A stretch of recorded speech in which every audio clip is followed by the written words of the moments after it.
Welcome back to the Second Look Sports Podcast. I'm your host today, Justin Arenburg. Joined along with me is Brandon Brown as usual, but today we also have Cristian Ceniti, member of the podcast on the Second Looks Hockey Podcast. If you haven't seen him yet this year, it's because he's been really busy and the guy just can't seem to get a day to not off work. But anyway, we got him today because Alex Mandabrino is also busy. That's the life of our profession. But yes, pleasure to have both of you on. Brandon, I'll go to you. How's the week been so far? What's going on with you? Good week so far, Justin. Happy to be back, of course. Missing Mando as usual. It feels like we're always one down or we're always figuring out schedules. It seems like it's the hardest thing to do when you're in sports. So we'll get him back hopefully next week. But good week so far. You know, lots of stuff happening across all sports. It feels like we've got lots of stuff to talk about, and I'm excited to get into it. So and of course happy to be joined by the legendary Ceniti. So I mean, what's going on with you, brother? Not much. We're still recovering from the Jays World Series run in a sense. Like, it felt like that was the only sport going on for a good month and a half. And now I'm like, oh my God, there's all this other stuff happening. So it's a nice little sports buffet that I've been enjoying the past couple weeks after the Jays.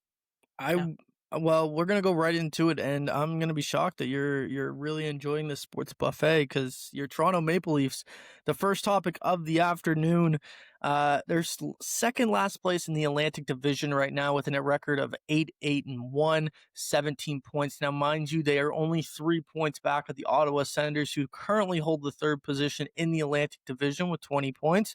But still, this is not the start that the Toronto Maple Leafs were hoping for, and nor should it be the expectation that going into the season with this constructed roster, this would be the result so far. Obviously, the Eastern Conference is really tight right now. I cannot understate that enough. It is so tight in the Eastern Conference, and I think the playoff races honestly already started in the sense that every single game matters more than ever this season.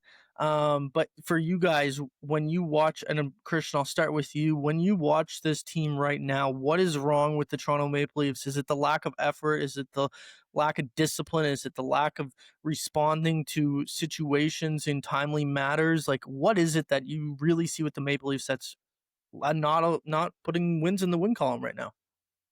I know a lot of people want to point to the lack of emotional responses when players are getting injured. You have the big hit from Zadorov on Lawton on Saturday. You have Matthews getting injured. I don't really look at that. That's kind of been a theme now through really this entire iteration of Leafs hockey. That's not really going to be the difference between this team and last year or any other year. It's definitely a lack of detail defensively, and not just from the defense. Like, the forwards play a role in the defense as well. And I mean, I guess I don't know what we should expect when three of our forwards are Max Domi, Matias Maccelli, Nick Robertson, and some of those guys, really Robertson, a little bit Maccelli, have been doing well, all things considered. Domi not so much, but defensively they're a mess, coverage-wise, and then just you couple that with the goaltending, which also hasn't been good, specifically Stolarz. Like, don't think anyone had Caden Primo expectations. Hildeby's actually been better in the couple games he's played than we'd expect. But Anthony Stolarz has probably let in more goals that you can look at him squarely and say that was your fault than, I don't know, probably the entirety of last year. Like, there was very few goals where you said that is only on him, and you don't look at the defensive coverage. And we've already reached that quota. So there's a lot. There's a lot, but I'm looking there first and foremost. Yeah, I mean, Cristian, you're absolutely right. I mean, it starts with it starts with the defense, but you're right in that it's not just the defensive players that are, causing issues. Obviously, there have been some pretty significant drop-offs, it feels like, this season. Like, a guy like Jake McCabe, for me, has not been himself, or at least hasn't been the guy that he's been previously with the Leafs. You're seeing, obviously, with playing with Benoit too, like, he's another guy who's obviously had more ups and downs, but he just doesn't look like the guy who's been as capable to play second pair minutes, for this team. And it's so funny that we look back now, and whether it was with Shelton Keefe or last year with Berube, like, it hasn't always, like, defense has been something that this team at least has been able to get through, whether maybe not the best defensive teams of all time, but they've been very capable and able, and that's been something that's led them. Obviously, part of that is the goaltending, like you said, and you take that away as well, and now all of a sudden you're scrambling to look for any positives about this team other than the fact that they can score a little bit, but it's not necessarily um, in the amount that you want to see from the best players that this team wants. Austin Matthews now injured. Obviously, he hasn't been really up to his usual self this season, even though he's been apparently healthy and he's supposed to be that guy now. But it's a tough look when you have some of their um, additions this year thought to be a little bit more, depth forward thinking, like they were, supposed to be a little bit, like I said, deeper and a little bit more of a spread out offense, maybe more help available defensively as well. But that just hasn't been the case. So it is disappointing to see the way this team has played so far. And yeah, I don't really know what you can really look to say that there might be some changes. Hopefully, they get some good news at some point about Chris Tanev, because that would be a huge help on the back end. But other than that, it's going to be interesting to see how they respond, as you said, going over the next couple of weeks here. So since oh my gosh, what is going on here? I think you guys got me still. That was kind of weird. It came weird in my mic. But anyway, since the Seattle game where Anthony Stolarz called out the teammates for their lack of, I would say, effort in front of the net and not driving to the other opponent's net and giving them, I guess, more friction or more attention out front, it's it's not been great for him. And obviously, you guys touched on it. Like he's letting goals this season where you can say it's completely his fault. He had a muffin the other night against Carolina, I believe, where it was 5-hole that he should have had no problem. But so far this season, it's definitely a workload that Anthony Stolarz has never had in his career. Out of the 17 games the Toronto Maple Leafs have played this season, he's played 13 of them, and it's kind of leading to the 3.51 goals against average and 884 save percentage, in my opinion. Obviously, Stolarz needs to find his game, but I don't think it's just on him. I think it's the fact that they're in a position right now because of the whole wall situation, and they're supposed to get him back hopefully on Saturday, it looks like, that he's had to do this kind of workload this early on in the season, and it's not something that looks sustainable in terms of what Anthony Stolarz can do. I really think this is a tandem guy, and this has always been a tandem guy. And, you know, I think if you look at Anthony Stolarz, like, is it like, obviously we know the goaltending needs to get better, but like, is it kind of karma for him what he said to his teammates, and now he's getting all like it's literally him that's like the one that you can look at and blame for their performances, kind of. Brandon, I'll go to you on that right now.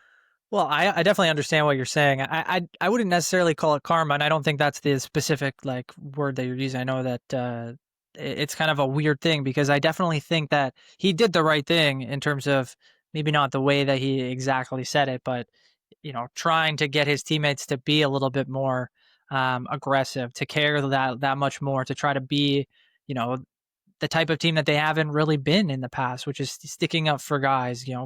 Be like I said, being aggressive to the level where maybe the referee has to step in, or you're not just playing whistle to whistle. So, I mean, I don't necessarily think that it's like I said, karma for that, but I do think that it's just unfortunate timing for Stolarz in general. You added Mm-hmm. the extension that he signed this offseason, the fact that you would think this is an opportunity to relish being a full-time starting goalie, and then to have him kind of get off to this start has been a little bit disappointing. But I think Joseph Wall coming back, assuming Stolarz is healthy or not, we don't really know the status of what's going on with him after Tuesday night's game, but I would assume he won't be out too long if he is at all. I assume he's not going to play against the Kings, and we'll find out more this weekend. But I think having Joseph Wall gives him a little bit of a push, gives him that kind of competitive edge again. They're battling for the number one job as it's been throughout the last year. It feels like at different times, and it gives him that needed rest. Justin, like you said, he clearly is not a guy that, not to say he's not capable of playing a starter's amount of games in a season. We're talking 40, 50 games. But I think that he himself, it clearly works for him being a guy who gets a little bit of a spell every week, whether that's missing a game here and there or just having a routine Yeah. with a guy like Wool, who, like I said, continues to push him and they can work together as a tandem. So hopefully that helps. And we're all obviously rooting for Stolarz just to be healthy and to be his best, because we know that when he gets the opportunity, and maybe, like I said, when things are going right for him and he's in the right kind of spot, he can be a guy that'll really help propel this team forward and then maybe address some of those issues that we've been talking about in terms of stopping the puck and giving the offense a chance to win more games. So we'll see how it goes. Hmm. The good thing is that both of them make tandem money, so it's not like you're Yeah. too worried when they are getting that starter's Yeah, amount, and in this case, it's forced. It's not that you're going to that out of exactly. preference. So I do like that part of it, even with these new contracts, they're both on tandem money. The karma stuff and really anything that relates to vibes has been bad with the Leafs this year. Um, I I kind of do think that maybe we're beating around the bush here. There has been a lot of talk about coaching, and maybe that is too early. I do Yes. think back to there was in the offseason, I'm trying to remember who had this interview, but someone interviewed Lane Lambert, who was the assistant coach with the Leafs last year, taking care of a lot of the defensive stuff. He's now head coach with Seattle, who's having a decent start. But someone asked him, what is like the primary lesson you learned from Craig Berube last year, being under his guide? And he said, delegating. That what he learned is that Craig Berube knows how to delegate responsibilities to his assistant coaches. When you lose one of those assistant coaches, you bring in Derek Lalonde. Um, I don't know. Maybe we're also seeing the effects of that when it comes to the defensive detail. You look at Hmm. kind of the style of play, and it is, I'd still say, similar to last year. It's not like the Leafs were out shooting teams last year, especially early. That was not happening. The one thing they did do was they always outblocked other teams, and that is still happening. Yes, the goaltenders aren't kind of carrying their weight relative to last year, but it just doesn't look the same as last year. We felt comfortable, especially come playoff time, with a guy like Simone Benoit to take care of a defensive load against Ottawa in that first round series, especially. He was huge for us. Philippe Myers down the stretch looks like a shell of himself. We're doing Henry Thrun talk half the time now. Um, Yeah. I do look at the defensive side and maybe look at the coaching. Maybe not just Berube, but also the change at assistant coach as well. Last two things on the Maple Leafs before we switch topics. Austin Matthews obviously injured against Boston with that Nikita Zadorov hit. I don't think it was a dirty hit. I do think there should have been a response to it. I just don't think it's a dirty hit that could have been like suspension or anything like that. Um, Now, would it shock you if I told you Austin Matthews, the guy making the most money on the team, the guy making the second largest amount of money in the NHL this season, is fifth in scoring on the Maple Leafs, behind guys such as William Nylander, John Tavares, Matthew Nyes, and even tied with defenseman Morgan Riley, who has more points in less games played this season? Is that a shock to you guys? Yes. I mean, I expected more from him. I don't know what the situation is. Maybe he's not comfortable without his running mate now. I don't know what if we're not seeing, or if we're just seeing kind of the same, because it doesn't feel like it's been incredibly different for him specifically, but it just doesn't feel like it's popping, and maybe it will at some point. Like, he has moments where he looks really good. He takes a few shots that look really good.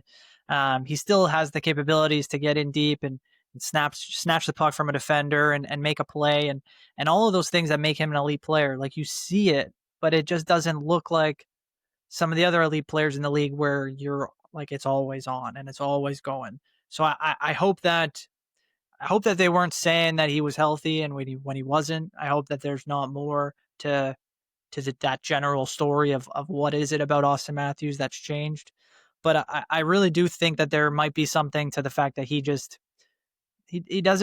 and I don't know him from Adam. No one, not many people do, I'm sure, but like, he just doesn't. It doesn't feel like he has that, that edge, that where he's Mhm. hungry to win games all the time, and he's gonna go, snatch it out of the jaws of defeat because I'm Austin Matthews and I'm on the Toronto Maple Leafs and I'm gonna, show people that Yeah. we're gonna win it. Like, there just doesn't. it doesn't seem like that's there. It feels like he's just kind of ho-humming his way along. Maybe we thought we were going to be better than we are. So that could change as they get more desperate for points and as they need to get wins. But for him specifically, yeah, like there's definitely something seems to be missing from the guy who used to rip goals easily, whether Mitch Marner's there or not, um, and be able to put up points with some of the best players. He's never been a huge play driver in that he's passing to other guys and trying to make plays that way, but he's usually up there with some of the best in terms of you know uh, expected goals and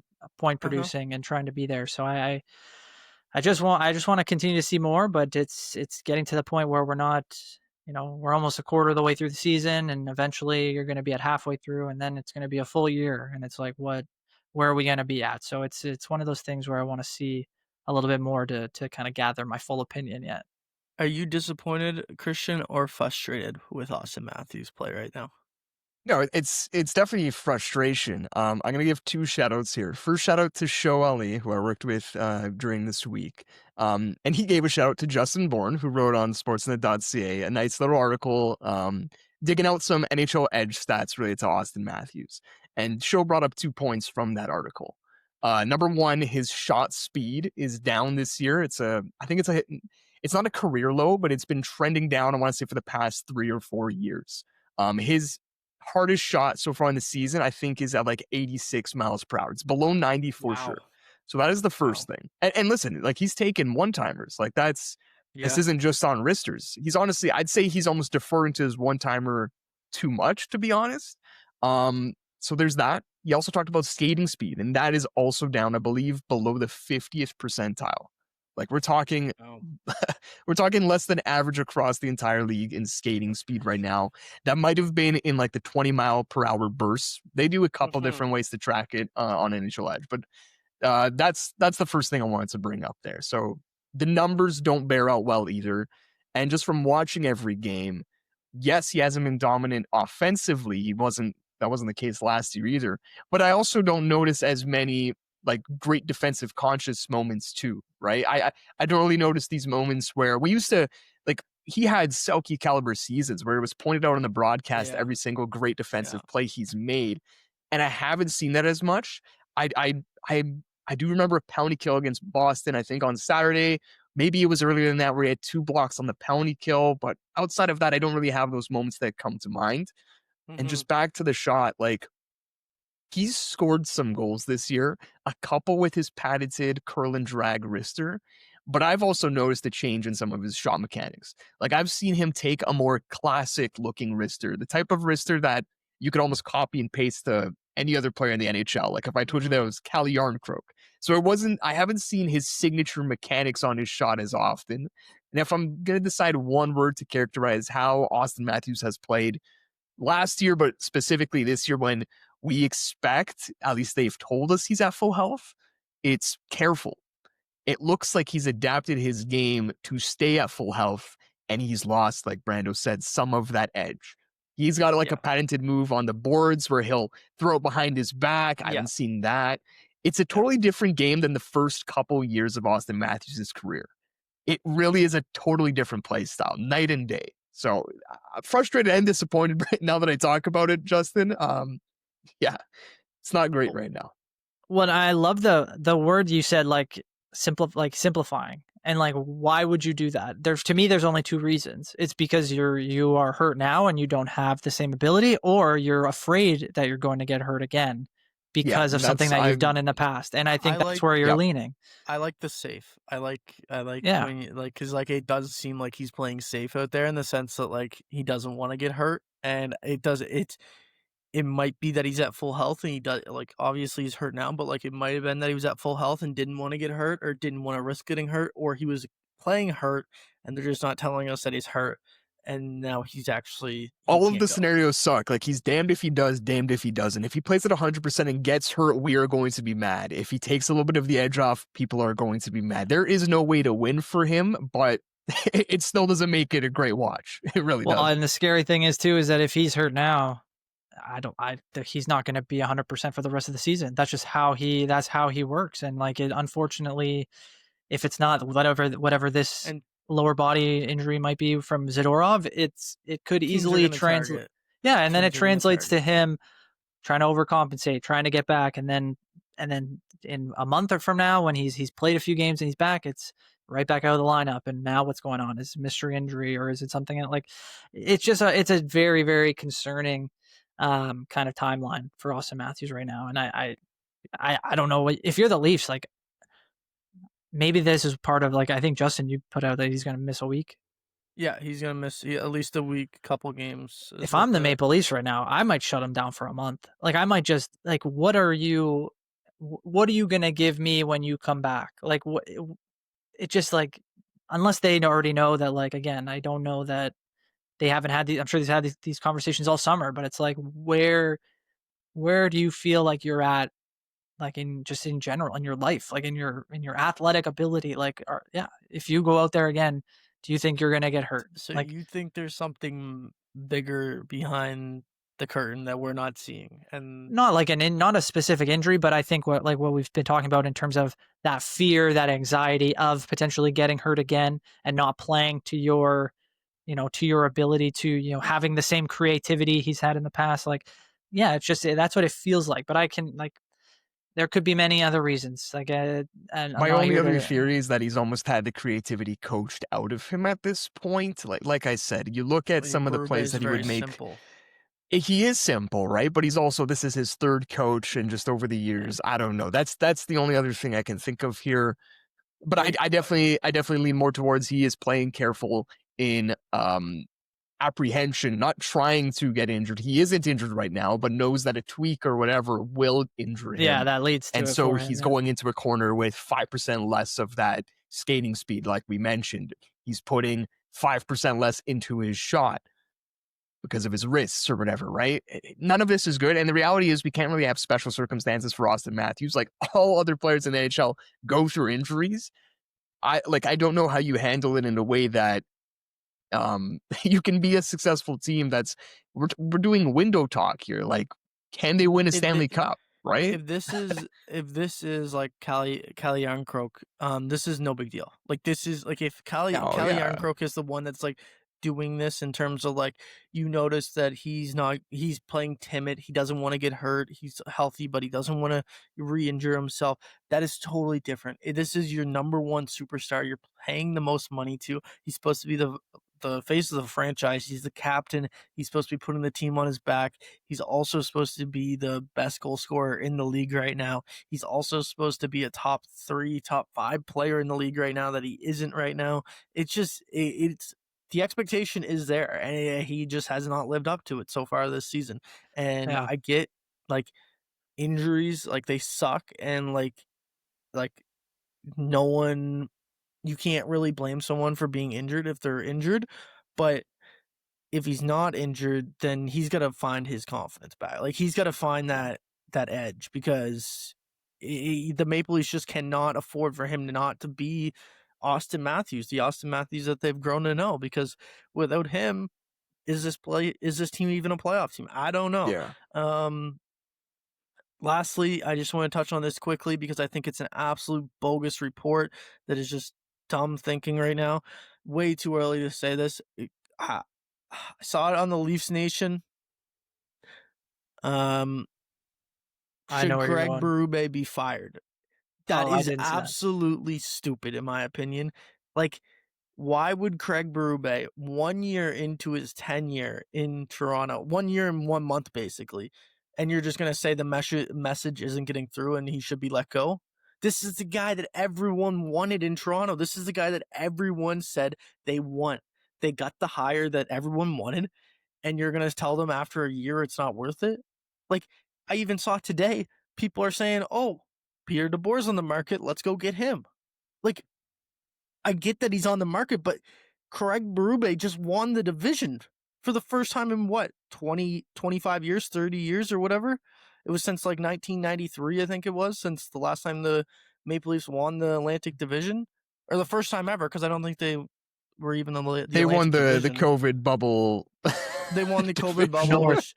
Yeah, so like, like, this guy does that last year with the team, and they're off to a 8-8-1 start, and you're like, okay, well, we're gonna have to fire him. Like, that is absolutely insane. I get it's Toronto media, but to me, that's just absolutely bogus talk right now. How do you guys feel I, about that? take it out of the media's hands. Like, think about it from GM Brad Treliving's perspective. We always talk about how many bullets do you get, right? Yeah. As a GM, right? He already used a bullet bringing in his guy in Craig Berube. You can't fire his guy because you only get one more hire, is how we usually talk about it in hockey circles. So no, that isn't happening. At least this, definitely not. Like, can you see a world where they're trending towards the trade deadline? They're still not even like No. they are No. on the outside No. looking in. They're talking about flipping Scott Lawton and other guys on expiring deals. No. I could No. see that. I No. can see that reality. You can't see that reality. Like, you got to give him, if it was next year and this was happening, like if it's another year and it's a terrible start or slow start, then sure. But you got to give him through this year and the off season to get it right. Like, cuz like we talked about, we don't know if Austin Matthews is even at full health right now, like in terms of before this injury. Like, it's so hard to say. Like, there's not much that's changed other than Mitch Marner, right? Like, with this roster, Mitch Marner was really the only major departure that they had over the offseason. And unlike every other team, they basically brought everyone back. You cannot tell me that Mitch Marner has this much impact over this roster to the point that they cannot play hockey anymore. Like, it just, you know what I mean? Like, Well, and I think that part is being overblown. And you said it yourself, like, they're not the worst team in the league. They are somewhere in the middle still. And I think it's still just yet to be determined exactly what they are. And to say, yeah, like, to think about firing Berube now or before Christmas, like, I think is a little bit insane. But I could see a world where we get to March, we get to April, and it's getting really ugly, and that it's clear these guys don't want to play for him or whatever. And then in the off season, something like that were to happen. I wouldn't say that that's crazy. We've seen worse things happen, but I would agree that with as long as you have kind of the group that it seemed to work with last year, even with Mitch Marner, which I think, Justin, I think you're right that he shouldn't be as big of it shouldn't be as big of an impact now that he's gone, but it definitely should. It's about kind of where I think people maybe expected it. They didn't want it to be this bad, but a lot of people were kind of saying, you know, what is this team going to do without Mitch Marner defensively and offensively? So, I mean, you've kind of seen the effects either way. And a guy who plays as much time on the ice as he did for this team, it really is no surprise, especially early on, that they have been struggling in certain areas. Obviously, you wouldn't have expected that to be the case with the defensive group, the D-core, actually, like, whether that's structure or whether that's individual play, it just hasn't been there. But with the forwards especially, like, there was always going to be a bit of growing room into what the team's going to look like now. And maybe they just don't kind of have the pieces to kind of figure it out and make it look the same as last year. But I think you could see, like Cristian said, there is still a path to it continuing to decline. The only real way that it can improve is, like we said, if Austin Matthews can come back and play the way that he can and the way that he has in the past, and if Anthony Stolarz and Joseph Woll are able to get healthy, get on the ice, and be able to become that A tandem that we saw last year.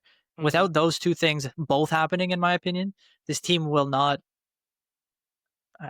probably will not make the playoffs if both of those things don't happen.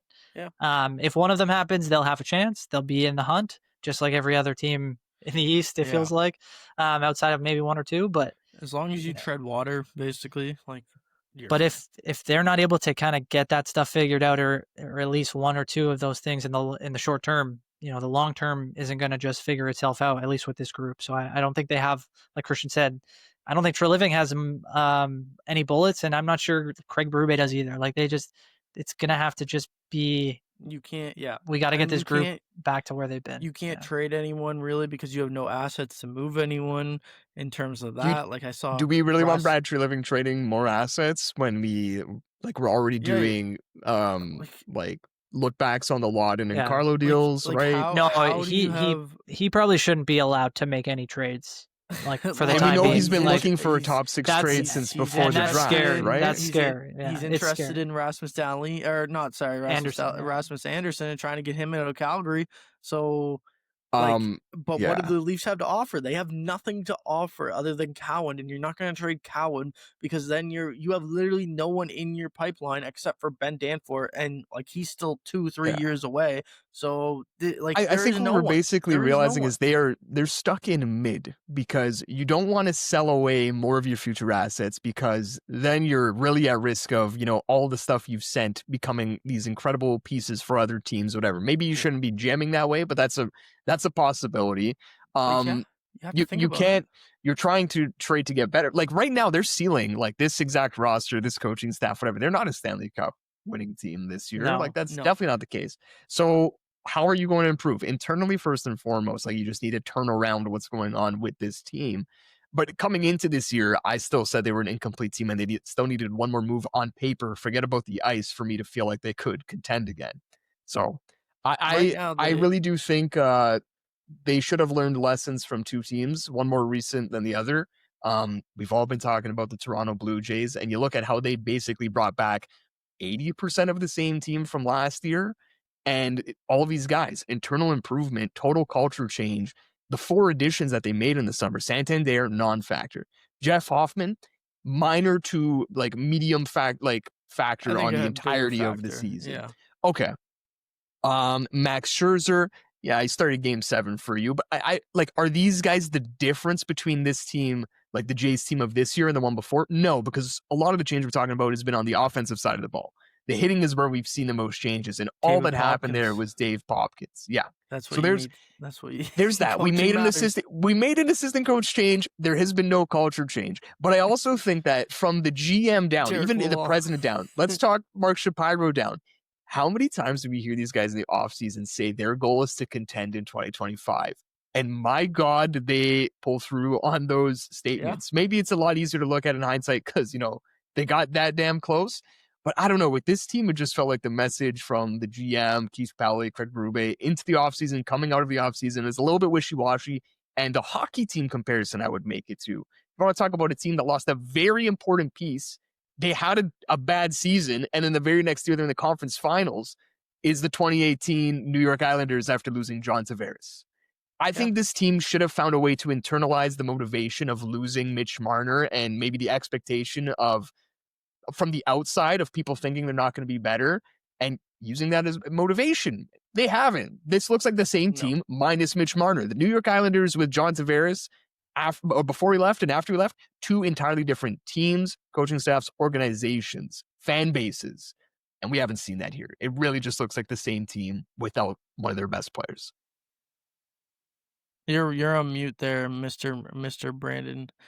These Leafs are playing like they like have an excuse. Like they're like playing as if it's like, Yeah, oh, woe yeah. is me. We lost Mitch. We got to figure this Austin's out injured. somehow. It's like, oh yeah, now Austin Tanev's down. It's like, yeah, like, oh, there's so much going on. You There's stack no enough possible way. excuses and you're not going to get Yeah, to the dance. it's so true. Like it's just disappointing to see that got a All guy like right. Craig Berube if anything can't We fucking hold gotta us we together. gotta We can move move on on. here. We can move on. We've spent an entire block basically on the Toronto Maple Leafs. And listen, I'm not gonna sit here and say like it doesn't need to be talked about because like yes, the Leafs are always going to be talked about, but listen, if the Worst. Oilers didn't turn it This is the around, worst they've half of looked this. in like half a decade. So it is worth a little bit of time.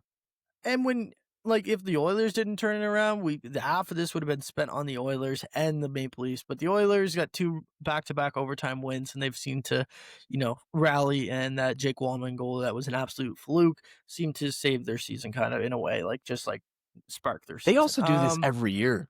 Yeah, The they do Oilers, that right? every This is year. like But 3 like years also for running. the Maple Leafs, like they have the longest active playoff streak in the NHL. Like they've had success. It just hasn't come in the form of a Stanley Cup. It's just, it's just you might have a down year one year. The one thing that's going to be looking really bad is if they don't make the playoffs because they're currently tied for third last place in the NHL right now. That Boston Bruins pick or their pick that's in Boston right now could look pretty damn scary, and it's only top 5 protected. So that's not a good thing. But we're gonna move on to some more positive topics. The Montreal Canadiens and Anaheim Ducks, two I don't want to say surprising teams in terms of both Montreal and Anaheim, for me anyway, like I thought they were going to take a step. I thought they were going to get better, and I thought they were going to be in the playoffs. But leading their division right now, the Canadiens with a 10-4-2 record, the Anaheim Ducks with an 11-4-1 record. Listen, who is more likely to sustain this success that they found so early in the season? Brandon, I'll go to you first. I mean, I think Christian will think the same on me on this one, but I'm going to say Montreal just because we've seen the progression a little bit more. Last year was sort of what I feel like Anaheim is kind of like Montreal last year, but is just having a better start. Is a Better little bit start, yeah. hot, yeah. So I mean, I think you can see kind of the staying power a little bit more with Montreal, and I think they look phenomenal right now, and I think a ton of credit has to be given to the guys there and all their young players, and they look like they're going to continue to build with the group that Marty they've got. Yeah, St. Louis looks great. A lot of great moves Suzuki's a by captain that Ken. Yeah, everyone listens to and everyone respects in that room. Like there's still a video that I think about on opening night for the NHL. The first couple guys walk into the Toronto Maple Leafs arena, and Nick Suzuki then walks by and he shakes every security guard's hand, and they shake everyone else following Nick Suzuki shakes their hand as well. Like yeah. that's the No, kind of leader that you want to see. That's the kind of leader that everyone obviously respects and they listen to, and it's leading without even talking really. But yeah, yeah. like you said, I just No, think the and growth is yeah, there. he's playing great, and he's like you said, he's a great leader, and he's showing their whole team kind of how to walk the walk as well. And credit to Kent Hughes and the team there, the management team, because they've made some great decisions in draft. They've filled out their roster pretty well. I felt like over the last couple of years, real good supporting cast of guys too. So yeah, I mean, I expect them to continue to get better and make. I think we all would agree that they're definitely a candidate to make the playoffs and maybe do some damage. So I mean, you can't Mm-hmm. really. It's hard to pick Anaheim when you're just kind of seeing that kind of spurt. Now, Mm-hmm. if it carries through the entire season, maybe they become a crazy story, a team like a worst to first kind of thing that carries through. But I would expect them at some point, not necessarily to completely fall off, but you expect them to be humbled a little bit at some point in the season. It's tough to play 82 games and to be as Yep. incredible as they've been as a young group the entire time. So we'll see Quenville how effect. Man, it's incredible, and he's not being talked about at all, Yeah, eh? I Like, know. nobody cares because of all the rightfully so, maybe all the controversies in his past, but No it's one's talking incredible about it. how great of a coach he really is and how much he's helping this young squad. I'm sure they've never felt like they know the game better than when you have a guy like Joel Quenneville there. So, I mean, yeah, credit to them and credit to him, especially because while these players are great and are gonna be great, there's a lot, I think, like, the same way that the Leafs maybe need a little bit more from their coach. The Ducks are getting a ton from theirs. I think that's what's Cr- helped them. Credit to Verbeek for firing Greg Conan last year. Like that, he could have easily Yeah, kept him around, Greg and Conan, 100%. podium finisher for most forgettable coach. I always play this game every year with everyone where it's like, if I ask you what the name is of the coach of the Anaheim Ducks last year, like, I think half of us would have no idea that it was Greg yeah, Cronin. Yeah. Um, yeah, starting with Montreal, I mean, the vibes are high, right? On the team, in the fan base, um, management, yeah, go around the room. There's a lot of goodwill that's been built up there. And yeah, I do think it's a little bit of an unfair comparison because, like Brando mentioned, we saw it last year. They made the playoffs, right? So this is less their arrival as much as it is how long are they staying here, probably for the long haul, right? So I'm definitely a believer that they're going to be in those one of those top 3 Atlantic spots. And really, you look at the rest of the division right now, they have the leg up to get the number 1 spot. They've just come out to a better start than everyone else. So I definitely think that's a real possibility. The common theme between them and Anaheim is they've just been able to stack the cards for multiple years on their rebuilds, right? So mm-hmm. I think you look at the Maple Leafs rebuild of 10 years ago, they were prepared to stack the cards. I don't think they came into 2016-17 thinking they were going to be buying on Brian Boyle. That happened, and they kind of never looked back and didn't really get to stack in that way. Suffering from success, but Yeah, success is what yeah, everyone's wanting, right? That's what you're chasing. So yeah. for Montreal and Anaheim now, they're there. I actually do think Anaheim has arrived. I think they are going to make the playoffs.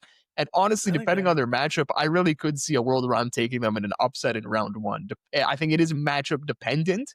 I could see that though. And like you guys mentioned with I Quenville, think, this does bring me but right back to when he took over Florida. Like it looks exactly like that. It's yeah, incredible. both teams are going to add. Like both teams are definitely going to add someone, a veteran presence in the lineup before the end of the season. I think that makes sense for Montreal. If I was Verbeek in Anaheim, and we know he's got some pretty big balls on him, he's not going to be afraid to do whatever it takes to if he really believes his team can win like this year. But if I was him, I'd be very happy staying the course and just seeing what you've got and really trying to evaluate your team for what it can be. Because I think sometimes you get into a situation where you have a young team and it feels like you're right there, and then they make a move and it not necessarily blows everything up, but it's maybe just not as necessary. So I think for him, like I would just be over the moon with the success I'm seeing so far, and I'd just be willing to ride it out and really try to evaluate. But for Montreal, it's like a matter uh of like, yeah, are we in that spot now where we are Mhm. our windows open, like we were talking about with the Leafs? It's like if that window's open, you gotta crank it open, you gotta give it your best shot because they have the assets to do it, I would think, and Oh, they have the they're in a assets. great spot to continue to improve on their team because, like I said, with Anaheim, Montreal's had a little bit more time to evaluate kind of what they've got and who's kind of their future and where they really want to prioritize trying to fill in a Mhm. spot here and there. So I'm really excited to see what they do because yeah, they've got a lot of talent and and Hughes has not really done much wrong. So I would expect him to have a good sense of where the pulse on this team is and what he might need to do to help them get ready for a playoff run. I don't know if you Is guys Justin gonna say it? Okay. What are you gonna I don't say? know if you guys saw the report about are you talking about or are you thinking about what I'm gonna say or Probably You not. talking I'm about? gonna bring up my I read pettiness that I'm something still about mad about. Kadri. no, No, not I Kadri. don't How's know it? what you're gonna There's talk another about. report that came out yesterday by Habs like beat reporter. Um, I'm just blanking on his name right now, but he's a Quebec beat reporter. Um, they've checked in on Tage Thompson, and they're trying to get. The whole league should check in on Tage Yeah, Thompson if that's the case. If if uh, he has any availability, they don't hey have. everyone, go No do one that. has the assets like Montreal does to go after a Tage Thompson. Mm. Um, I just want to bring up one more common theme between the two teams. Actually, it's two. Going into this offseason, we expected additions on from both of them. And they both did so via trade, right? With Montreal, it was Dobson, and with Anaheim, it was Chris Kreider. It's also a Um, veteran signing, Mikkel Granlund. I really like that one. he really flows under the radar. He has missed, I think, half the games this season. So, but I think he's point per game in the 8 Yeah. that he's played, right? So, very underrated addition. He was fantastic for Dallas and for Mhm. Finland. I remember at the Four Nations, I'm pretty sure too, right? And He was San scoring Jose clutch goals last there. year. Yeah, that's what it was. Yes, San Jose. He's legit though. Um, He's legit. I've been a fan of Mikhail Granlund. They're gonna have a ton of cap space again this free agency. I think last I looked at Anaheim, it's like 20 million. And I think Montreal, Yeah. they're Yeah. probably in the double digits as well. So Yes. even if Yeah. they're not adding crazily at the deadline, they will be adding in the summer. Yeah. Yeah, yeah. Yeah. Well, Okay, yeah. let's move on to the last NHL topic of the day. Obviously, Olympics are less than 100 days away. The arena, who the hell knows what's going on there in terms of whether or not it's going to be ready or not. The pictures don't look great. Gary Bettman insists that it's not on him. He has no responsibility. He's just like invited guest to this event. It's on the IOC and the double IHF to get this thing sorted out. But listen, the Olympic team. This is going to be a conversation that is going to come down to December 31st when they have to make their decision. There's some couple guys in the bubble that I just want to run through. And if you had to pick, just give me a quick answer, yes or no, right now. Are they on the team or not? You don't have to configure your team or like you can literally say yes to every guy and then figure out how they make it afterwards. But, you know, right now, if you had to say yes or no to these guys, what would you say? Nick Suzuki, yes or no? Probably say yes. Why are you saying probably?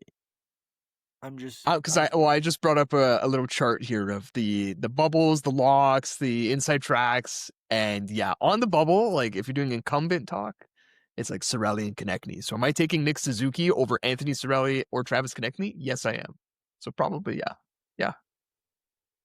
Yeah, that's what I was thinking too. Was like because we know like the mainstays, and I think you can put together a solid roster. But I think you're right, Christian. It's like yeah, it's not so much like would I want him on. It's like I probably would want him on more than a couple of the other guys who are on that bubble. So I mean, I would say yes as well. I think he's played great. he's taken his game to another level. He's like I said, he's a guy that you can trust in both ends of the ice. His offensive game is great, but his defensive game is underrated. Not a lot of people are talking about that, and he could be a Selke nominee this season. Yeah. His 5-on-5 play is just tremendous in the defensive zone. So I'm not sure he would play a ton, but he would play I think he'd be some their third important line minutes, center. and he I would think he'd be probably their third line. he'd be very good at that spot.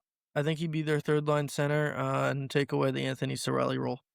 Um, Sam Bennett, yes or no? The tough one right now. It's a very tough one Hey, right now. this is.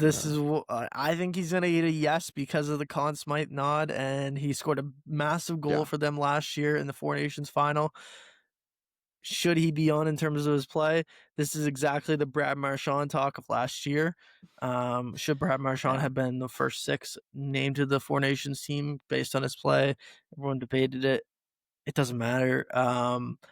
You know, but yes, I can see He'll be there. Sam Bennett be on Yeah. this team. I think I agree, but I do have a question then, Justin, because I think what you said there sparked something in me. It's like this team. I think we all know they want to win. Like the group, the general manager group of Armstrong and Breezeball and all these guys, like Yeah. they want to win. We know that.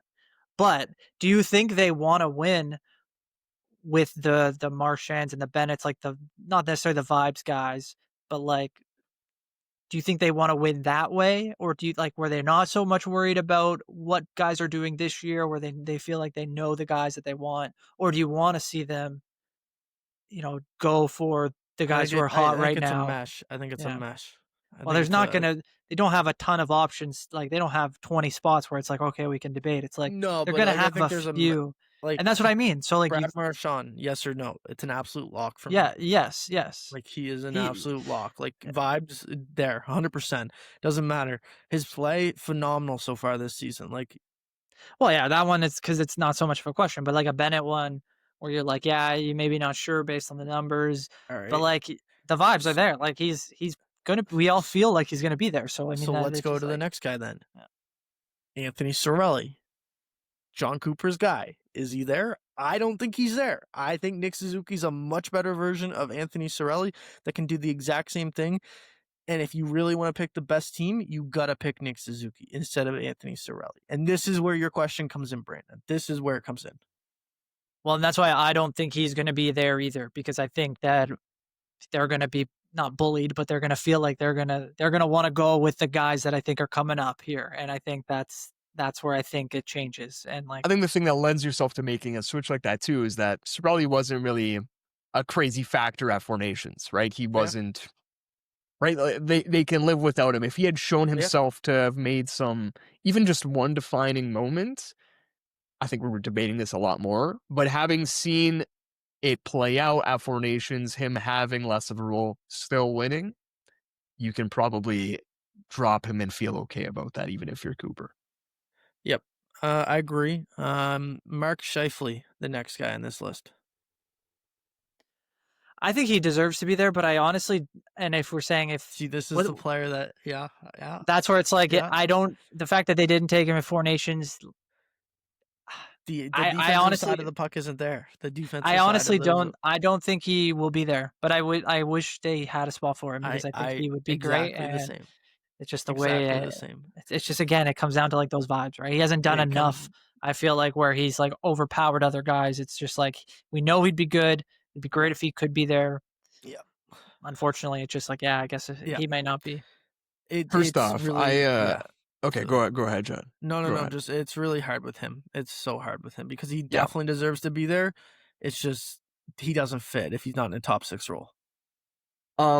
want to apologize to anyone not enjoying the cameo from my dog in the background. I don't know if you guys can hear it right now, but Oh, we can hear. It's all good. that's first and Cody- foremost. Yeah, Cody absolutely loves the attention. he's loving this conversation right now. Okay. I think the thing with Scheifele is that he doesn't have a signature something or other, right? With Suzuki, he doesn't really have a signature something, but he's got the complete game. I think you either need complete game or what is your de facto, you are really good at this. And like Sam Reinhart, for example, wasn't great at Four Nations last year. He's a weapon on the power play. You know that power plays could be a factor. That can really happen at any time.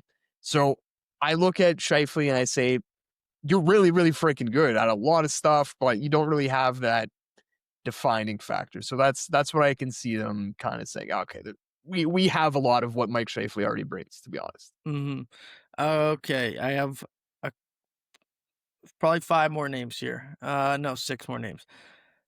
Seth Jarvis, yes or no?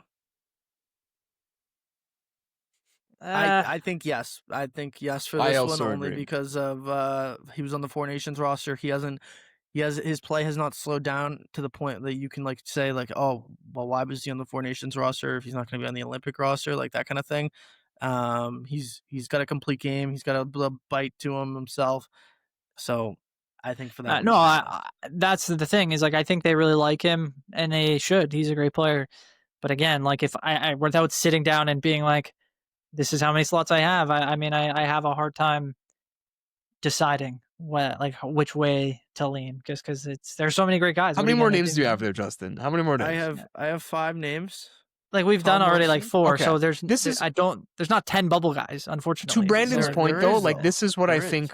Listen, this is what I like our consensus in terms of if you have the Four Nations roster, how many names are you taking off that roster to potentially bring in new guys? I think it's 3 names I have. I think there's 4. Okay. We're in agreement though. Sorelli is one of those names. Okay. Sorelli 100% is one that's off. I have Travis Konechny. Konechny has to be off. Okay, so we have those 2. I would say my third, and it's more like, does he have enough runway to get back? Kind of like the Drew Doughty conversation last year is Mark Stone. Yes. Yeah. And he also didn't have a great Four Nations either. So there's that. So you have, those are my 3. So I don't have a 4th. So who is your 4th? Or Brandon, you have Brandon another Hagel. one. I bet. No, Brandon Hagel, I think. I have him in, especially after he's on every poster for Canada after Four Nations, right? He's the dog. He's started to play well. He's had I don't know. He's up to close to a point per game already after a slow start to the season. No, the 4th guy I have on defense, and that's for Matthew Schaefer. So I'm just like, do you guys think Matthew Schaefer is on this team? I would try and find a way personally. See, this is what it is. Like you got no. Sorry, I thought we were doing forward first, but okay. But who's your incumbent? Do you have a for sure guy from? I guess it's Drew Doughty that you're taking off Drew for Doughty's sure. The defenseman that I would be taking. I understand the vibes. I understand everything about that, but it's just Doughty's gonna be there, bro. How do you put him on that roster and play him 15 minutes a night? I also think the fact that he has 2. This is the thing is, do they look at it like you've already been there, done that twice with Team Canada? Actually, no, I don't think he was on the 2010 team, but he was for sure on 2014, Doughty. Yes. So do they look at it as you've been there, done that, or this is your last rodeo, so we give you the extra? I don't know which way they go there, because Schaefer will get a future nod. Schaefer's better than Doughty right now, 100%. 100%. If it was me, I would take Schaefer. Are you trying to win the thing, or are you trying to take a guy that's done it before? Like that's what it comes down to for me. But anyway, the other 4. Wait. Well, yeah, but just because he's playing better in the NHL right now, it doesn't mean that you're good that's you're trying to win. I think you're right. If you think he's the better player, yes, maybe you should lean to taking him. But I don't think Matthew Schaefer's better. I don't know, bro. I don't think he's. If I was gonna take, if I needed a number 1 defenseman for my team, yes, I might take Matthew Schaefer because I might be more comfortable with him in that position. But if I need a potential 3rd pairing guy to play on Team Canada this year for the Olympics, I might be taking Schaefer. I'm probably taking Drew Doughty in that spot. So this is another one where it's take away the isolation of the player, maybe consider play style more. So when we compare like the US blue line and the Canadian blue lines, I think we look at that US blue line and we say, wow, wow, wow, wow. Lot of shock factor on that blue line. Lots and lots of skill, lots of speedy dudes. I think when we look at the Canadian blue line, we're a lot more whelmed. Travis Sanheim, I am whelmed. Colton Parayko, I am whelmed. Do they want to inject more of that mobility? See, Because that's how you do it with Sanheim Schaefer. would also But be maybe another guy that I would say like is on that bubble. Like it was like you could replace Drew Doughty or Sanheim. I would say Sanheim looked the part, honestly, at 4 Nations. I think Doughty would be my first guy off. I mean, maybe they consider, but this is another one. This is Doug Armstrong's guy. No, Colton Parayko with St. Louis in a struggling season. Colton Parayko's, I get that, but again, Parayko's I still think guy. I think they have trust in what he can do. Yeah, like I would agree that he is the. He did probably look wouldn't good be at 4 Nations as well. He looked really good. He's tough, and I honestly think they want. Yeah, that's true. And Schaefer's a lefty, which doesn't go well for him. 3 more names. Okay, let's go. Logan Thompson. There's no way. He should be there, bro. He should have been there. Yeah. He should have been there at 4 Nations. Like, There's no way. I don't care if the board even as the third guy. I don't care if Bruce Cassidy thinks he's a bad attitude. He is the best playing Canadian goalie right now in the NHL. You have to take Logan Thompson on this team. Even if you give Jordan Binnington this first start of the tournament and then you say, Logan Thompson, let's see if what you got. I don't care. Logan Thompson has to be on that roster. And I actually credit this because I heard it the other week on 32 Thoughts. He went to Team Canada's brass and said, hey, I don't know where this report came out that I would not be okay being a backup goaltender on this team. Brother was a backup in the NHL. Why would he have a problem on the national team? What? So anyway, no brainer, has to be on this team. I'm so glad that we all are just like, this has to be on he has to be on this team. Like Brando said, I think if we had this conversation last year, which we probably did, maybe not all. We probably all put him on the team. Yeah, exactly. So they took. He's been the best Canadian goalie over the past 2 seasons. Now, obviously, clutch comes into a factor, and Jordan Binnington proved that he has the clutch factor. I like the way I like the way you spelled it out. Like, Binnington could get the first game. That's the benefit of having an extended round robin kind of in this tournament. So, like, you're going to have an opportunity to definitely play both guys. And I think you go with the hot hand once you get to the whatever it's round of 16 or quarterfinals, and you just push from there and go with whoever is playing the best. If they don't take Logan Thompson, I will be. It'd be shocked. Yeah, shocked. 2 guys. Macklin Celebrini, yes or no? Honestly, we should just do both of them at the same time. Like, okay, Connor Bedard, yes or no? If Macklin, yes. Bedard, no. And not because Bedard doesn't deserve to be there. I think the way that he's started the season is exactly what, like, if he was going to make this team or going to push to make this team, this is what he needed to do. And I'm giving him full credit for that. But if he's not going to be in a top 6 role, where does he fit? He doesn't fit. Macklin Celebrini is more trustworthy down the lineup. Macklin's underlyings are like incredible. Like even last year, they were like off the charts. Same thing with actually Schaefer this year and Bedard's. Bedard's. I haven't looked at like this year, but that has always been a question mark for him. It's just the defensive side of the puck.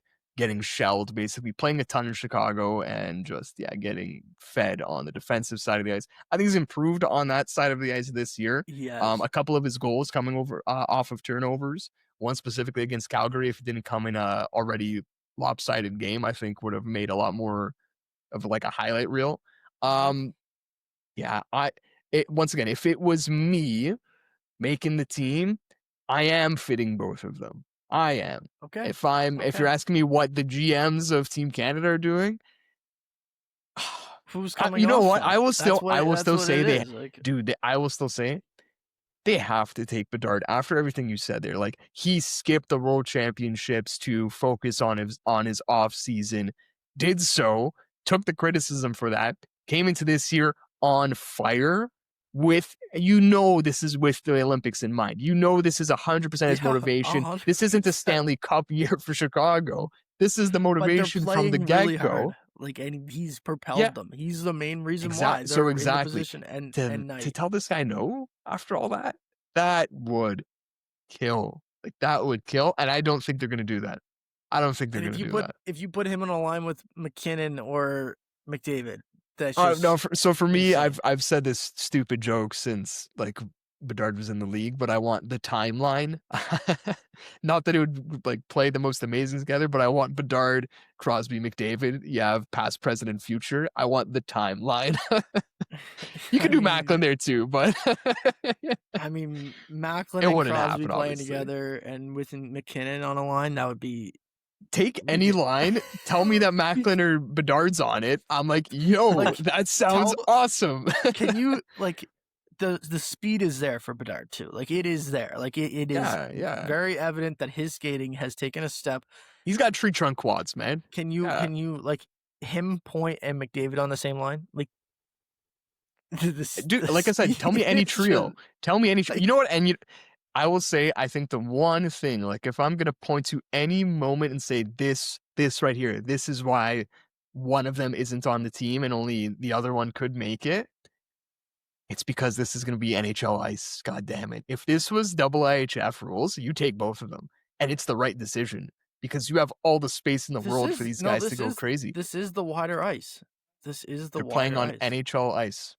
This will be NHL-sized ice at the Olympics. I double-checked. Really? This is NHL-sized ice. That's why Tom Wilson is in this conversation. Like, I know we didn't bring him up, but, like, Tom Wilson is a guy whose name's been around there. Zach Hyman, not really this year, but Tom Wilson, for example. Could you imagine taking Tom Wilson on international-size ice, double IHF ice? No. So if No, you're trying never. to find a room for both of them, who's coming off? Okay, so the three So that it's I'm gotta be taking Hagel. off, so Cirelli be and Hagel. Connect, no, but Cirelli and Konechny are for sure off for me. Yeah. And I mean, listen, once again, if this is just me, and maybe this is just fan mind and less GM mind, but my top two are Bedard and Celebrini over Suzuki, Scheifele. I do not care. Yeah. I want those insane creative dudes on the roster because you have enough defensive conscience in the rest of the roster to piece together a shutdown line. Like, you can figure it out. It's Team Canada. I don't need to take Nick Suzuki the for three that guys specific would role. be Suzuki, Bedard, and Celebrini then for you. I Three think on, three Suzuki off. would be my number 3. Well, okay, so I'm going to throw one more name in the ring, Wyatt Johnston.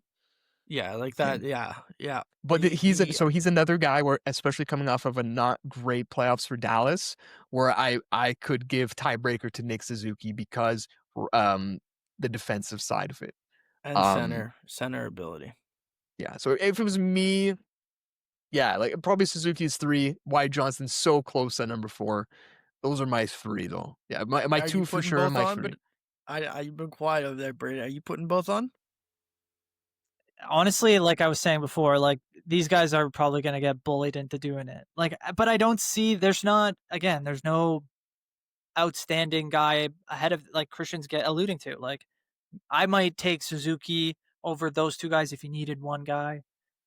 But if you have the slots, they're going to be two of the premier players in the league. They may already be. They're showing unbelievable talent at such a young age.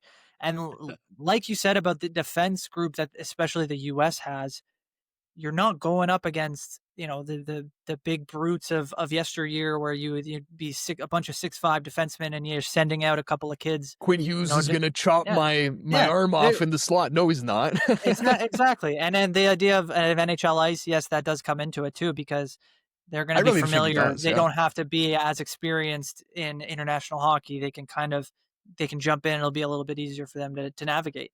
So yeah, like, I mean, for me, I kind of agree. Like, if you have the slots, you put those guys in because you never know which one's going to give you a moment that you might not get with another guy. So yeah, I mean, it's so hard when you talk about the guys that are coming off, but I do agree that like Sorelli, and Konechny for me has to come off. Are the two guys that definitely come off. And then beyond that, you can kind of make a case any way you want. And yeah, it'll be very interesting. Hagel would be in the conversation. I really hope that injuries isn't the monkey paw that curls here and we get our wish, but it's at the expense of. And I do wonder, someone.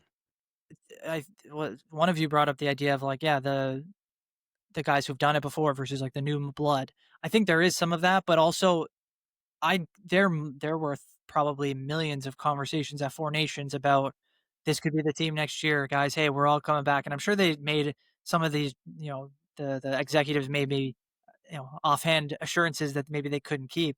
But like, I think they will at least for this tournament.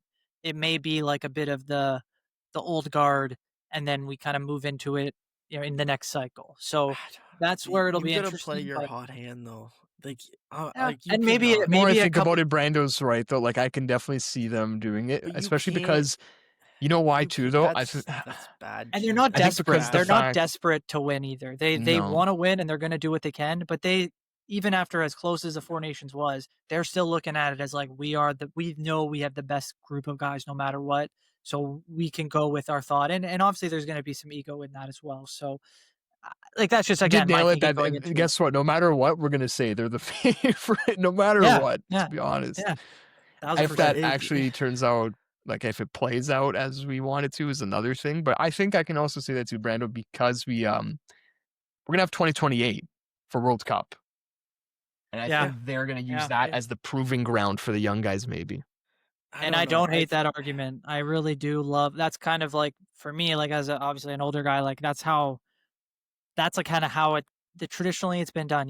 Not to say like, you got to go to a world championship or whatever, but like having the ability to play in international tournaments and be able to, look at their group of guys, when it was, 2010, 2014, and they did that weird World Cup the NHL put on and like it was again like not many of the young guys made that, it wasn't Connor McDavid It jumping was in. also yeah, the They had the stupid option, he was gonna be on another team, yes, but, like, if they Yeah. were, like if they were looking towards the future, they coulda said, "Hey, you're the next guy, you get on our team," or whatever the situation Mhm. was. Maybe they weren't even allowed, I don't know if that was a thing, but, like, yeah, it just feels like they will give they'll always give the older guys an extra shot if they've earned it at least, like, maybe not to the point where they're just gonna keep guys that they feel like are not gonna put them in their best position, but they definitely will allow, um, those older guys to get one more shot at it because they wouldn't have had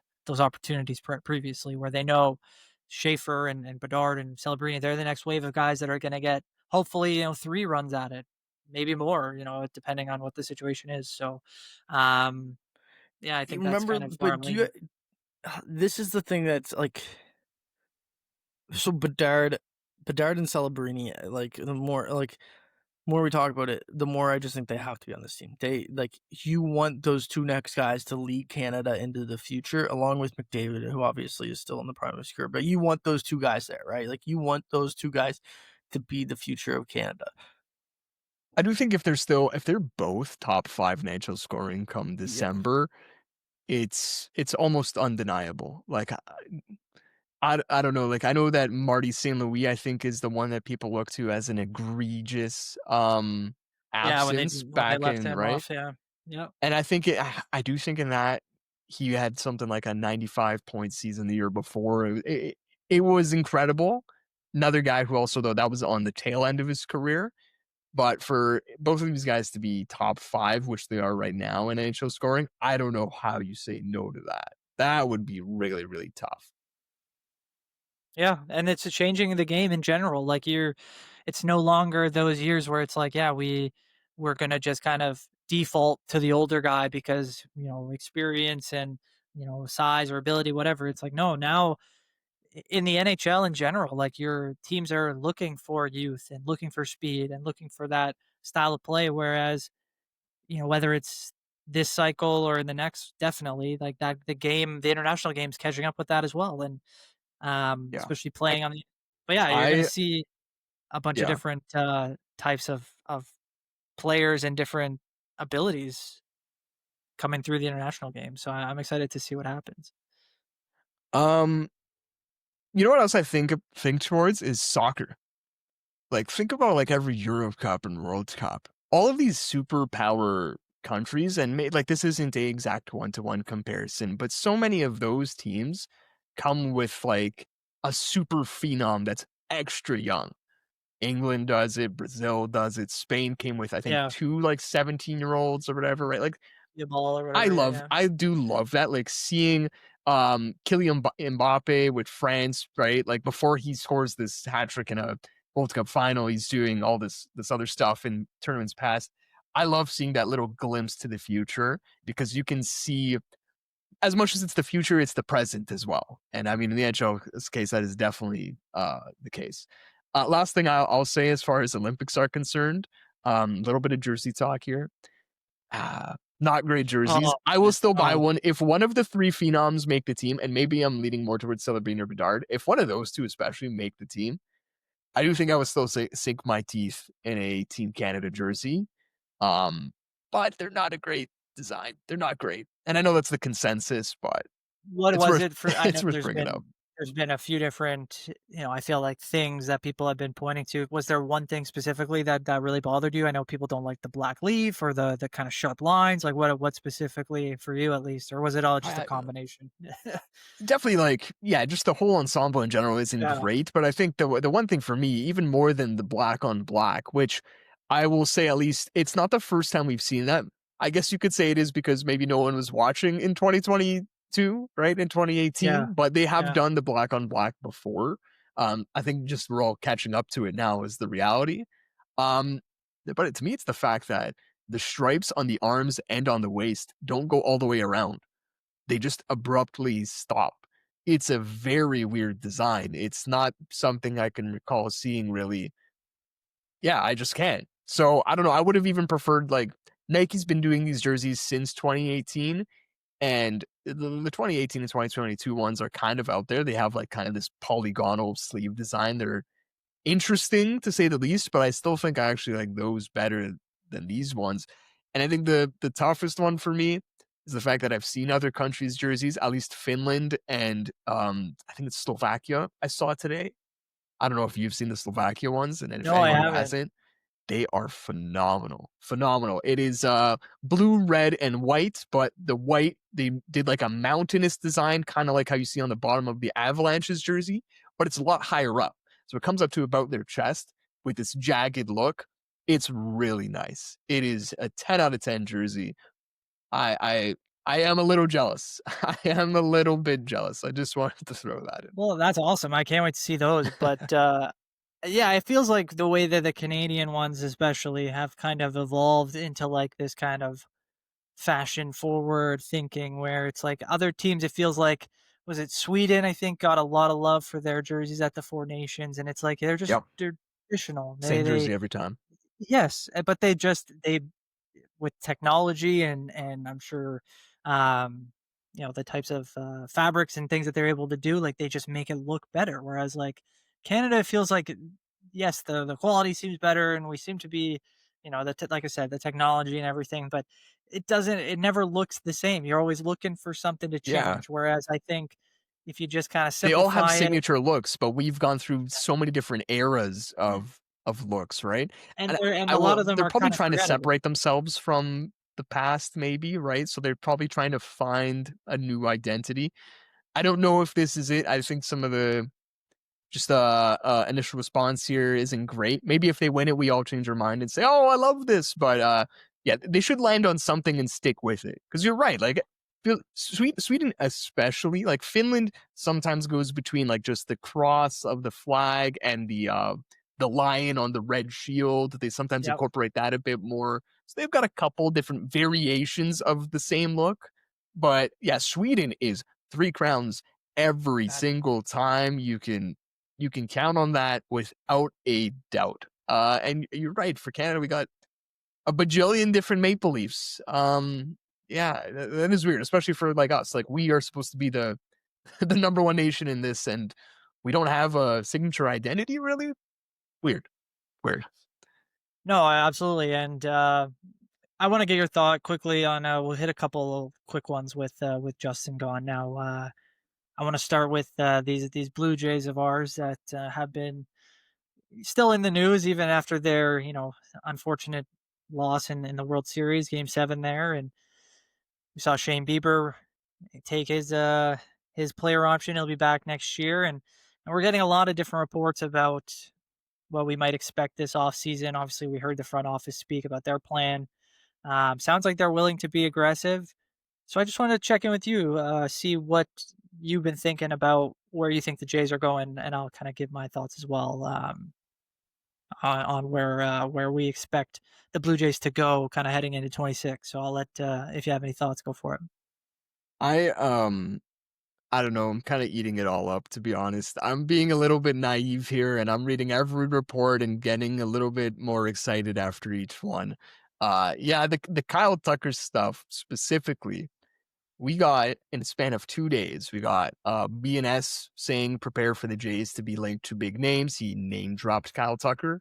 We then had the same day Bob Nightingale drop his little preview piece for the GM meetings. He had like 10 questions and he answered them. And he said the Jays are going to be A, big spenders, B, might be the perfect fit for Kyle Tucker, is were his, I think, his words. And C was just, yeah, just really talking about the fact that the Shane Bieber move that we made at the deadline is the number one move made this season coming into the GM meetings after the opt-in. So he's really high on the Jays. And then the very next day, Jeff Passan put out a piece. And you know what? His was actually, the wording was perfect fits for 21 teams. And he chose Kyle Tucker for the Jays. That was all in the span of 2 days earlier this week. And I don't know, we've got even more after that. We're talking about Mitch Bannon saying that we're going to be in on the high leverage market. Names like Devin Williams, this guy, that guy. We're getting the Japan reports, right? It's everything right now. Obviously, they can't end up with everything. So if I'm going to pick and choose here, I don't see a world where we get the grand buffet of Kyle Tucker, Bo Bichette, and the starting pitcher, which we've also been linked to. Ranger Suarez, Dylan Cease, Michael King, Framber Valdez. We can't get all those. And if the choice is Kyle Tucker or Bichette and a starting pitcher, I will take option B. If the buffet exists, sign me up and the rest of Jay's Nation up. I think we'll all take the buffet. Yeah, no, I think that's a really good way of looking at it because, like you said, I think it's probably it's just not realistic that the Blue Jays end up addressing all of their needs through free agency. But I think having the thought of one or two of those spots, I mean, I think the high leverage market they should be involved in, but I don't necessarily know that there's a guy or two that I think is a great fit for the Jays. I think they have, um, going into 26, a good look at in terms of what their bullpen could look like. I think you Lots of try to bring. quantity. Like maybe Yeah, not, we're yeah, still looking, you're right. Like we yeah, do, and the fact that Atkins alluded to, he was very ambiguous with Hoffman in the closing role. So like that opens the door yeah. that they are going to look for a guy to supplant him. But I mean, if we come to training camp next year and don't have that guy, I'm not going to be mad. No, especially when you look at like in terms of the combined work of Jeff Hoffman in the entire season. I think you'd be happy with him being in a high leverage role again. I think Sir Anthony Dominguez could still be maybe not the closer, but he could be in another leverage, a seventh or eighth inning guy still. You look at The a guy for return of me, Jimmy Jimmy Garcia, Garcia is exactly where I was going. I right? think Yeah. you could, if he's healthy and ready to go, you at least for the start of the season, you'd pencil him in to like a seventh inning role as well Mhm. because we know that he can throw gas and he's been a very successful guy for the Jays in the past. So There's still you another can, trade deadline where you can also yeah, add, yeah. right? Yeah, and you combine that with like a few of the guys that I think it maybe took some time for them to figure out that they had guys like Braden Fisher, and now they've got Louis Varland. Like you put together a healthy bullpen, and it looks okay. Like I wouldn't say that's Yeah. their number one priority for me, and I'm sure like a lot of other people. I think it's if you don't re-sign Bo Bichette, um, I don't know that I think Kyle Tucker is an amazing player, but the way that the Blue Jays are built, I mean, I get that he would probably be a perfect fit for a lot of teams, but with the way that they played this year and the quasi addition of Anthony Santander back, I don't really see where where you would unless you want to. Your goal is to delegate guys like David Schneider and Nathan Lucas to the bench more. Miles Straw, like if you bring in a guy like Kyle Tucker, then your team is probably a bit better, but it just doesn't feel like the formula the Jays have been working with. If they hadn't have made the Santander signing last year, I would have probably been like, oh yeah, Kyle Tucker, they're gonna chase him for with no regard. But I think that move, I think, hamstrings them a little bit just in that position because you add in the George Springer DH situation this year, and I would imagine they desperately want to try to recreate that situation again next year. So, um, for me, it's kind of a Bo Bichette or bust. You try to fill in other spots if you can, and you probably look for a mid level to hopefully a high level starting pitcher, whether that's in free agency or through trade. For me, that's what they kind of need to shore up as well, and then yeah, you go into the season, and I always feel like the trade deadline's the better place to add relief guys anyway. You look at this season and the amount of high, leverage guys that went in trades, and while some of the prices were really high, I wouldn't say that some of these deals were not astronomical or things that the Blue Jays may not be able to Mhm. do again this year with maybe another draft in front of them and a couple of prospects maybe who make a jump. You might have assets to move in a situation where they're really good again and look like they could be in the playoff hunt and be pushing to try to win a World Series, which is crazy to say. I can't believe Yep, yep. It's but, it's yeah, imagine it's still crazy for us after coming off of what yeah, we just yeah. went through. But so many guys that me and you have talked to through work have talked about there's been another shift from playoffs being the bullpen, that is the focus, back to starting pitching. We saw that, I think, for the Jays last year. And then if you go out and let's pencil in one of those four of the big starting free agents in the Jays rotation. So you've got Trey, you've got Gosman, you've got Bieber, and you have one of Framber, Michael King, Ranger Suarez, Dylan Cease. You got one of those guys too. There's your playoff rotation. Like it's already figured out before even thinking about anything else. Then you really feel good about just having to shop in the not even the discount aisle at the supermarket at the deadline, but like you're set already at that point. You can only have to focus on the relief through the season. Yeah, So and then yeah, you're just it looking goes for hand in depth. hand. You're looking for other pieces to try to just support. Maybe you run into an injury or Yeah. two. Like, yeah, I think that I don't necessarily think they need to be conservative throughout this free agency, but I think you prioritize one or two pieces outside of, like I said, I think not even just his play. I think we all agree that a signing of Bo Bichette, a long term signing, would be um, something that would be very praised by this city in general because he means a lot to this town Hmm. and to this team. And I think yeah, like if the Jays did nothing else but kept Bo Bichette, the people would be happy here. So I think Yeah. that's a Yeah. huge one, and then again, maybe you're right, like, if things don't go well in that department, maybe that's where they kind of adjust and say, "Hey, who's the next biggest fish that we can go after and try to, improve our team?" Because, Yeah. they're definitely not There would shy be a with Bo spending Bichette money. sized hole in all of Yeah, our hearts if he wasn't yeah, here, and I yeah, don't know yeah. how many guys it would take to fill that hole. You're right, like, No, it'd be tough, 1,000%. yeah. But, Um, yeah. I have one last thing, it's MLB offseason related, but it isn't Jays, so if you had one last Jays thing, you can throw it at me, or else I just got this random topic for you. No, I mean, I was just gonna ask, basically, we saw a couple of the coaches step not necessarily step away, but move on. I think.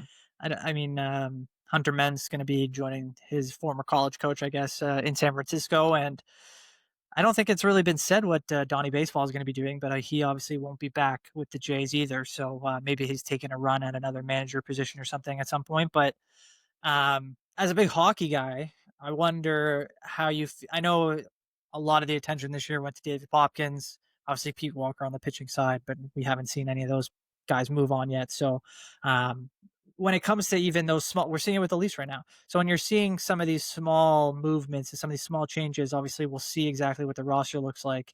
You could add in, a player coach type like Max Scherzer may not be back either. Um, yeah, like how big do you think any change is from a team that almost lost or almost won a World Series or a championship? If you can't really bring it, and obviously if Bo walks, the team's going to look different no matter what. The vibes will be different. People will have their opinions on whether or not that's good or bad, or if it's okay enough, or whatever. But in the grand scheme of things, I just wonder like what you're thinking in terms of if this team can't be as close as possible to what it was this year. If you expect to see a change in the way that they're viewed, but also in the way that they, you know, handle the season. And if they're able to, you know, get through a tough start, or if they're able to Yeah. find their groove at some Can they point, or if you replicate think, what they did last year? yeah, will Was there that lightning in a can bottle, or is yeah, that yeah, yeah. or maybe On they have the those pieces still to keep it going. Like, yeah. you know what I mean? Yeah.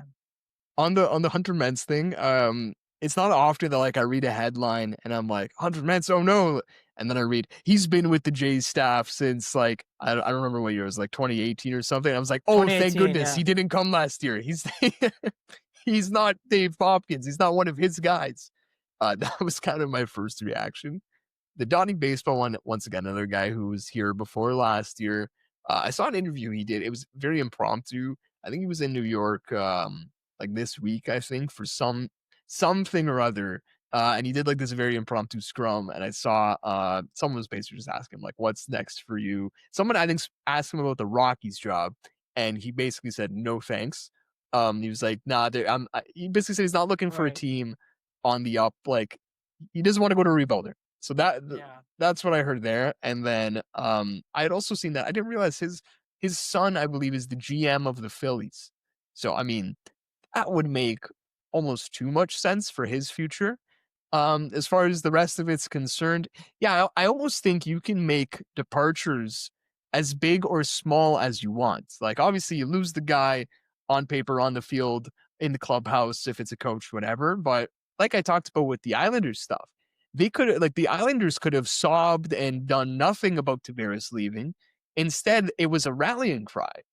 And I think, like we talked about the Leafs, it's not been. They've really tried to make that story go away in a sense, like moving on, but how do you move on in a positive way, right? And so I think for the Jays, man, if they lost Bo Bichette, that would be really tough. I don't know what the positive spin is there. But in the event that it's just some of the guys from the coaching staff, maybe you're making a minor trade where you're sending someone of somewhat significance from this year's roster somewhere to get starting pitching. Yeah, I really do think that you can control a lot of the messaging if you're John Schneider in the clubhouse and kind of say like how many times did we hear basically after every offensive like output from the Jays this year, like just any type of great game for the offense, we'd hear, oh, like shout out to Poppy and Lou and this guy, right? And Hunter. I think you can kind of control the message of any additions and subtractions and make as big or small of a deal as you want of them. So I'm not too worried, and I think we don't have to fear too much about subtractions from the Jays. I think honestly, like I mentioned with like Framber, I think almost like that addition, if he was the last guy on the table for starting pitching, I've seen people talk about he's not the right vibe for the clubhouse. So you're almost worried sometimes about his additions as much as subtractions. So I'm not gonna get pre-angry yet about what differences the Yeah. Jays have, but I get it. I think it's fair. It was a special team, and you almost wish you could just take the entire thing intact and plop it over to next year, but unfortunately Yeah, that not. would be great. And you know that, That would like, be great. no matter what happens, if Bo isn't back with the team, it's just gonna mean more on Vladdy's shoulders. And hopefully after an amazing run, maybe he kind of finds that that's the player he is, and he's able to kind of put it all together, Mhm. and kind He's of bought hopefully himself so help. much leeway where he doesn't have to Yeah. be that guy for, I'd say, No. 50% of the season. If he's the guy he was last regular season, hopefully we're doing less ground ball machine talk. Hopefully. Yeah, and I that's think and he's that's bought exactly enough what of I that leeway. Yeah, Yeah. that's exactly what I mean. Like if he can be more of the be more of that producing, hitter in that 3 or 4 spot wherever he ends up being.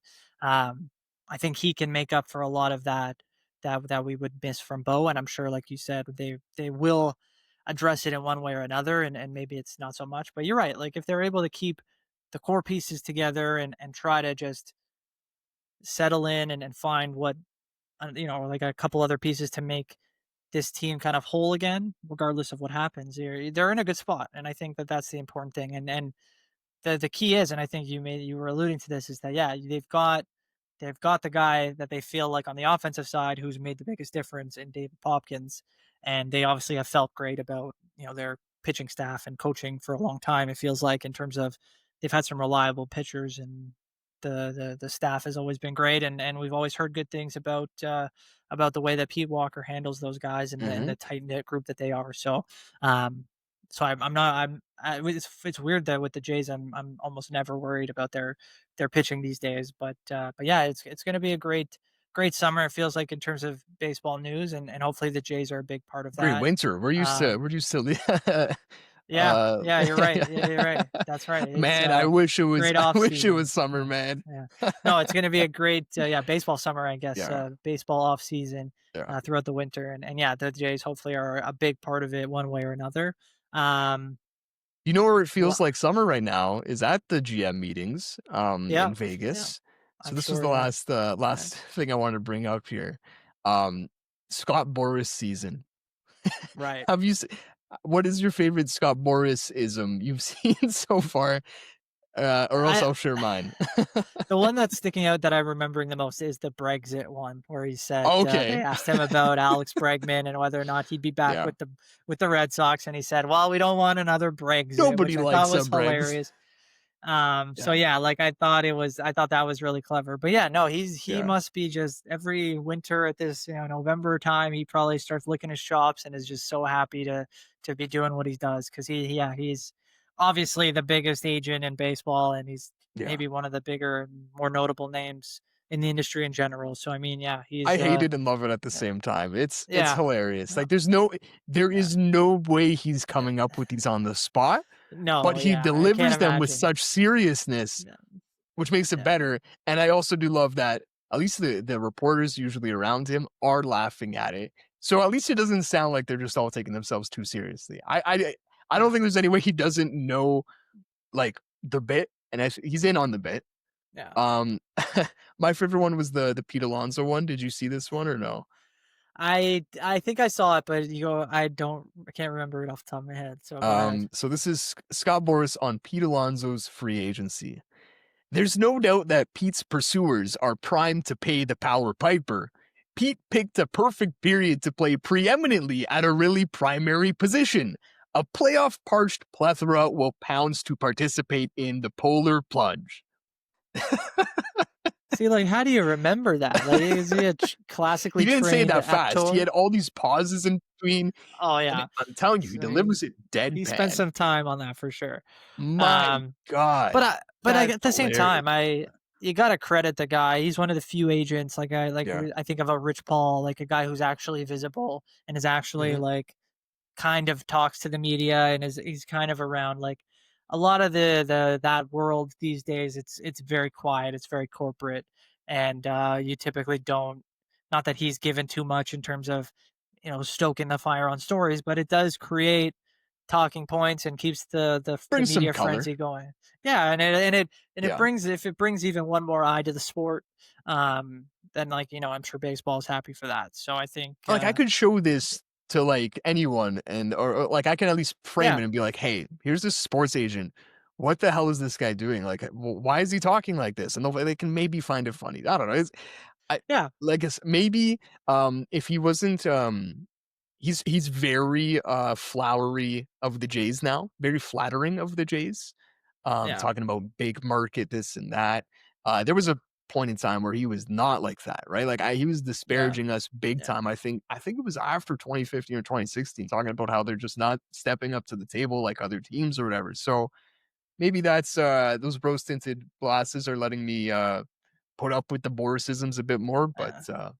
yeah. Well, it's definitely, in one way, it's definitely an indication that he's getting a feeling that the Jays are a Yeah. player now, and he Like you said, he's wouldn't. got power. If he says it, Yes, there's something behind it, right? 1,000%. So, Yeah, yeah, and yeah, that other teams and other players, like I'm sure there's not one thing that Scott Boras says that isn't just completely self indulgent, like it isn't about him and what he's doing. He's not yeah. praising the Jays to make us feel good. There's He's always doing an that ulterior because motive. he wants to butter them up, maybe to make a deal with one of his clients, or he's trying to hype them up so that other teams think that they're involved. We've seen that used a Oh, million yeah, times, whether it's Shohei or Sasaki. Like the Jays are always involved, right, when it comes to these reports and yeah, agents talking. So I think it only helps him continue to do the work that he does, and we know that he's one of the best at it. So I mean, it's like we said, it's fun to see the stories and the info come out, and it's good to have that as part of the game and part of the fun of baseball in the off season. But it's hard to put I'm any stock off-season into content for sure. yeah. Like, I wouldn't give Yes, a yeah. crap, dude. If I heard these Borisisms in mid-season, like trade deadline time, screw Yeah, yeah. that. I've got actual baseball right now. By all means, brother. By all I do means. find it funny that the Yeah. reporters kind of like eat it up, like they probably Yeah, are yeah. laughing It's it off, like it's like so well, like funny. you said, right? Like they have motives too, and they Yeah, get probably some scoops exactly. from They're Mr. just happy Boris. that So someone's talking to them about this stuff. Yeah, yeah, exactly. yeah. So yeah, no, All I right, brother. I think think I'm wrapped up here, man. yeah, I was gonna say I think we can leave it at that. And yeah, it was thanks for jumping on with us today, and we'll Absolutely. definitely look to have you. We'd love to get Dave on at some point, and we'll Yes. continue to roll through this crazy winter season that we've got ahead of us in terms of all the sports happening and all the news coming up. So thanks again to Cristian, and thanks to Justin Arenburg, who was on earlier, and we'll see you next week on the Second Look Sports General Show.